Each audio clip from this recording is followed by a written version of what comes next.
Hay una gran discusión porque incluso los latinoamericanos se han enfrentado a una propuesta de la UNESCO, que es la educación para el desarrollo sostenible, educación para el desarrollo sustentable. Y en Guadalajara hubo una fuerte discusión en el marco de un congreso iberoamericano, y los latinoamericanos que estaban allí decidieron que no aceptaban el concepto de educación ambiental para el desarrollo sustentable y seguiríamos trabajando por el concepto de educación ambiental. Sin embargo, este tipo de discusiones, ¿a dónde se producen? A un nivel de discusión que no tiene nada que ver con la práctica. Esto está a nivel de universidades, a nivel de grandes foros. Sin embargo, creo que también una forma de enfrentar esto, y es una propuesta, es esto que decíamos, desde estos grupos o sujetos colectivos que se construyan, que la gente pueda construir su saber ambiental, que se construya un saber ambiental que tenga valor en esa práctica y en ese contexto. Por tanto, cada contexto, cada sujeto será protagonista del proceso de construcción de su saber ambiental, que no estamos negando el otro saber, el de la academia, no nos estamos negando a ningún otro conocimiento. Lo que pasa es que tenemos que dialogar en ese conocimiento desde el contexto, desde el lugar donde está nuestra experiencia y nuestra vivencia. Y yo creo que es una forma también de reivindicar lucha y de no seguir importando más saber y más conocimiento que viene descontextualizado, y después nos metemos en las discusiones que si es sostenible, si bueno, hace una diferencia en relación que la educación ambiental tiene una intencionalidad política, ¿no? Y en esos contextos también pienso que también es necesario empezar a introducir qué clase de métodos utilice la educación popular ambiental. Pero, Danilo, te dejo. Con la dificultad que reviste hablar después de Juan Francisco, hago esa salvedad. Creo que, y para tratar de entrar en diálogo con lo que Juan Francisco ha planteado, yo creo que es muy importante lo que él nos señala del contexto. ¿En qué contexto estamos hoy en la América Latina, más allá de Cuba, el Caribe? ¿En qué contexto vivimos en una generalidad en América Latina? Y creo que frente a ese contexto es que se intenta una politización positiva de la educación. Una politización de la educación hacia la creación de prácticas de libertad. Es decir, una educación liberadora y una educación que nos permite generar prácticas libertarias. Creo que eso es lo específico, es de específico la educación popular ambiental. Y ambiental porque en el contexto actual creo que no podemos desconocer que si la acumulación del capital y el origen de la riqueza es la acumulación de mercancías, la naturaleza hoy es entendida como mercancía. En ese afán de acumular riquezas y de convertir algunas cosas que no lo eran en mercancías. Entonces las privatizaciones del agua, la mercantilización de las selvas, de los territorios en general, nos llevan a un contexto en el que podemos ubicar claramente relaciones de poder, de dominación.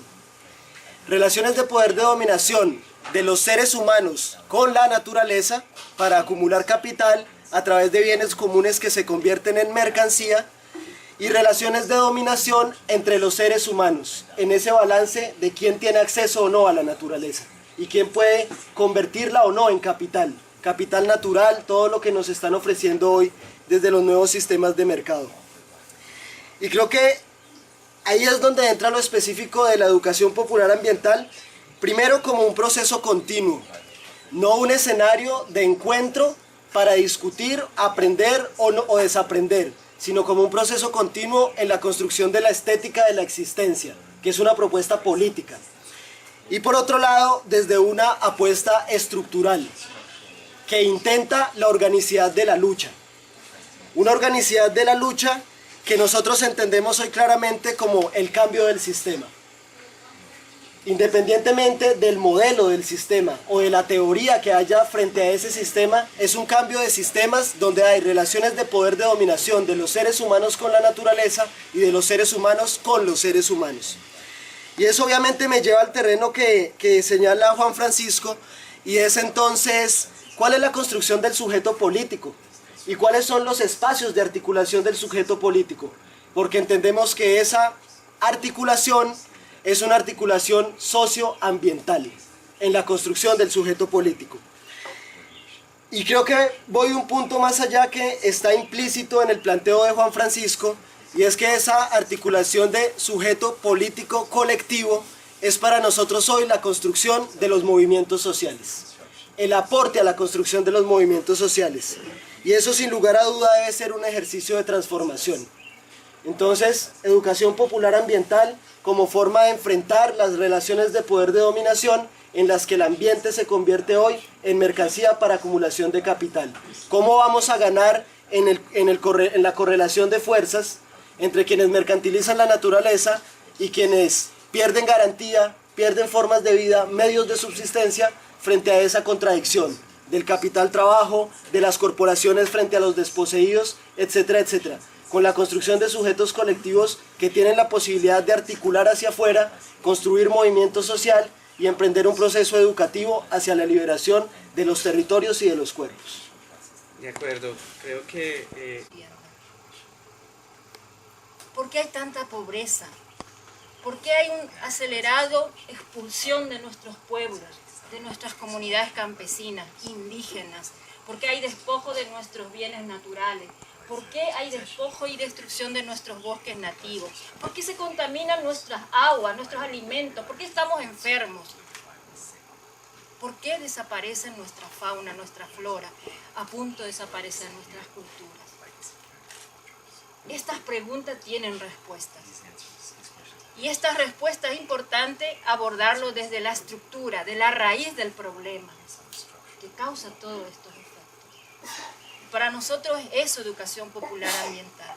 Es un proceso pedagógico que analiza, que investiga, que identifica, que cuestiona las causas estructurales y los efectos de un sistema global o un sistema que está instalado en nuestras sociedades, en nuestros territorios. ¿Y qué busca? Busca sociedades sustentables, busca territorios libres, busca pueblos libres, soberanos, territorios soberanos, pueblos soberanos. Busca la soberanía popular. Por eso apuntamos a cuestionar un sistema que nos oprime, que nos da muerte y no da vida. Si no hay esta relación en que nosotros somos parte de un ecosistema y que si ese ecosistema se destruye, se está destruyendo un pueblo, se está destruyendo una cultura. Esa relación, si nosotros lo separamos y solo apuntamos a una educación popular, social, y no apuntamos a una educación ambiental que engloba nuestra casa, que es nuestro territorio, en donde estamos insertos, pero que hay un responsable de lo que el modelo inserto e implantado en nuestros territorios no podríamos llamar educación popular ambiental.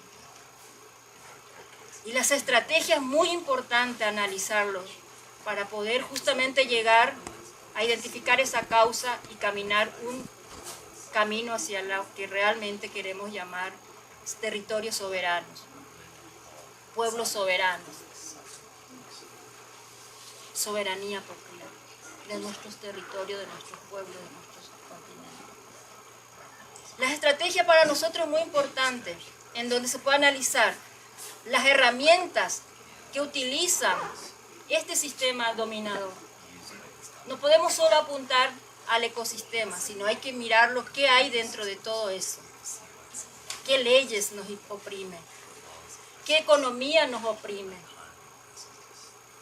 ¿Qué tipo de comunicación es la que está inserta para poder justamente instalarse? ¿Cuáles son las patas de este sistema?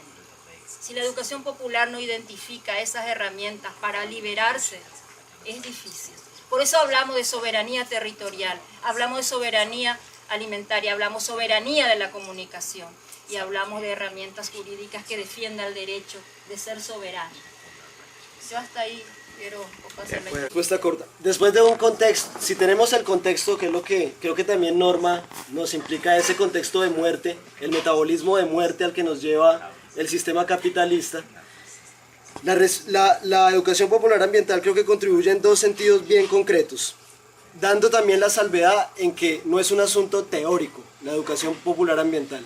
Es un asunto teórico que combina la práctica y genera un ejercicio dialéctico, tanto en el interior mismo del proceso de teoría y práctica en la educación popular ambiental, como en la dialéctica que se tiene entre seres humanos y de seres humanos con la naturaleza. En ese sentido, creo que el primer elemento en el que podríamos ubicar es la descolonización de las mentes. Porque después de los procesos colonialistas, que no desaparecen con la creación de estados nacionales supuestamente que se independizan, sino que permanecen esos estados colonialistas en la mente de la población a través de diferentes formas de implantación ideológica, política, comunicacional, etc.